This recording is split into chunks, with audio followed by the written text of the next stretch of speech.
ருத்ராட்சம் அப்படிங்கிறது பவித்திரமான ஒரு வஸ்து. நம்மளுக்கு சுத்தத்தை ஏற்படுத்தக்கூடிய, சுத்தியை ஏற்படுத்தக்கூடியதான ஒரு வஸ்து. சிவபக்தர்கள் கட்டாயம் தங்களுடைய கழுத்துல ருத்ராட்சம் போட்டுருப்பா, போட்டுக்கணும் அப்படிங்கிறது நமது சம்பிரதாயம்.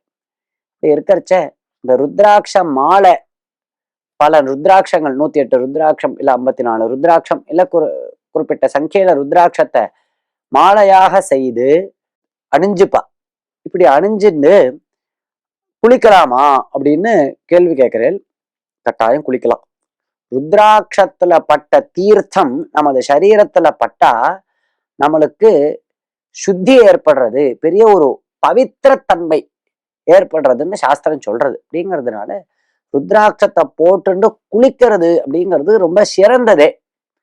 அதே சமயத்துல ருத்ராட்ச மாலையை போட்டுண்டு எல்லா சமயத்திலயும் இருக்க முடியாது. ராத்திரி படுத்து கரைச்ச ருத்ராட்ச மாலையை போட்டுன்னு இருக்க முடியாது.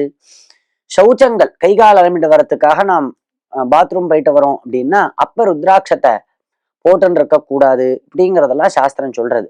எந்த ருத்ராட்சம்னா இந்த மாதிரி மாலையாக இருக்கக்கூடியதான ருத்ராட்சத்தை போட்டுக்க கூடாது, பெரிய மாலையா இருக்கிறது.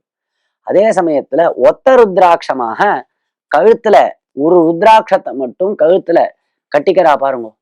இந்த ருத்ராட்சத்தை எப்போதுமே அணிஞ்சுட்டு இருக்கலாம். இரவு தூங்கறச்சியும் அணிஞ்சுக்கலாம், கைகால் அலம்பிண்டு வர போறச்சியும் அணிஞ்சுக்கலாம். அதுக்கு இந்த நியமம் கிடையாது. அதே சமயத்துல மாலையாக, பெரிய மாலையாக போட்டு இருக்கக்கூடிய ருத்ராட்சத்தை நாம் சுத்தமாக இருக்கிறச்சதான் அதையும் போட்டுக்கணும் அப்படிங்கிற நியமங்கள் சாஸ்திரங்கள் சொல்றது.